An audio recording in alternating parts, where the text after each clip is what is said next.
పెద్ద పెద్ద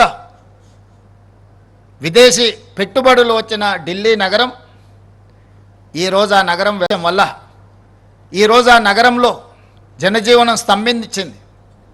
వాహనాలను ప్రభుత్వమే నిలిపేసింది. పాఠశాలలను ప్రభుత్వమే బంద్ పెడుతుంది.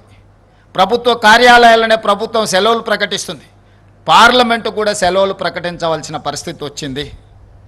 నేను ఒక్కటే అడుగుతున్న ఈ ప్రాంత ప్రజాప్రతినిధులను, ఢిల్లీ నగరంలో ప్రధానమంత్రి రాష్ట్రపతి ఉన్నా కాలుష్యాన్ని మనం సరైన సమయంలో నియంత్రించకపోవడం వల్ల యమునా నది కాలుష్యమై ఢిల్లీ నగరాన్ని కప్పేస్తుంటే, ప్రభుత్వ కార్యాలయాలన్నీ సెలవులు ప్రకటిస్తుంటే, అక్కడికి వచ్చిన పెట్టుబడులు ఇతర రాష్ట్రాలకు ఇతర దేశాలకు తరలిపోతుంటే, ఆ నగరం నుంచి ఆ నగరంలో వెదజల్లుతున్న కాలుష్యం నుంచి మనం ఏదైనా నేర్చుకోవాల్సిన అవసరం ఉన్నదా లేదా? ఈరోజు తాత్కాలికమైన రాజకీయ ప్రయోజనాల కోసము, భవిష్యత్ తరాల కోసం చేస్తున్న అభివృద్ధి, నిలబెడుతున్న సంస్కృతిని అడ్డుకోవడము ఏ సంస్కృతికి ఇది తార్కణం అని చెప్పి నేను అడగదలుచుకున్నా.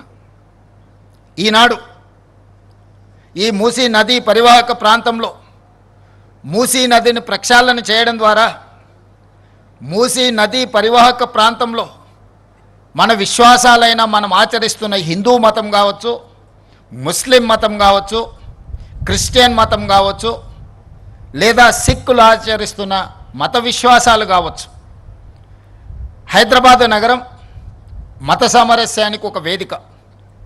ఈ మత సామరస్యానికి వేదికైన మూసా ఈసా నదుల యొక్క పరివాహక ప్రాంతంలో మంచిరేవుల గ్రామంలో గండిపేట పరిధిలో ఈనాడు మచిలేశ్వర స్వామి, ఓంకారేశ్వర స్వామి ఈ రాష్ట్రంలో ఈ దేశంలో అత్యధికంగా విశ్వసించే శివుడి భక్తులకు ఒక అద్భుతమైన ఆలయాన్ని ప్రాంతంలో నిర్మించాలి, 1400 సంవత్సరాల చరిత్రను పునరుద్ధరించాలి అని మొట్టమొదట గండిపేట ప్రాంతంలో మూసీ నది ప్రక్షాళనకు సంబంధించి ఈశ్వరుడి ఆశీర్వాదంతో ఈనాడు ఈ కార్యక్రమాన్ని మా ప్రభుత్వం చేపట్టింది. అన్ని అడ్డంకులను ఈశ్వరుడే తొలగిస్తాడని ఎవరైనా దీని మీద దుష్ప్రచారం చేసినా, దీనికి పెడార్థాలు అంటగట్టిన ఈ రాష్ట్ర ప్రభుత్వం శివతాండవం చేస్తుందని చెప్పి నేను ఈ వేదిక మీద నుంచి సవినయంగా నేను చెప్పదలుచుకున్నా. ముందుకి తరలిపోయిన తర్వాత అత్యధిక ముస్లిం జనాభా ఉండే చార్మినార్ ప్రాంతంలో మక్కా మసీద్ చరిత్రలోనే ఒక గొప్ప గుర్తింపు పొందింది.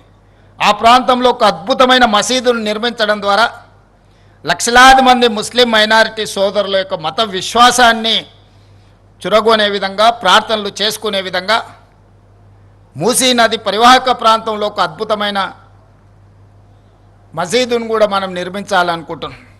ఇంకా కొంచెం ముందుకు సాగితే సిక్ చావుని గౌలిగూడ ప్రాంతంలో మా సిక్ సోదరులు చాలామంది అక్కడ నివసిస్తారు.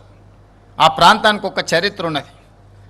అక్కడ ఒక గొప్ప స్వర్ణ దేవాలయం లాంటి సిక్ సోదరుల యొక్క విశ్వాసానికి ఒక మందిరాన్ని నిర్మించాలి ఈ మూసీ నది పరివాహక ప్రాంతంలో అని చెప్పి ఈనాడు మా ప్రభుత్వం భావిస్తుంది.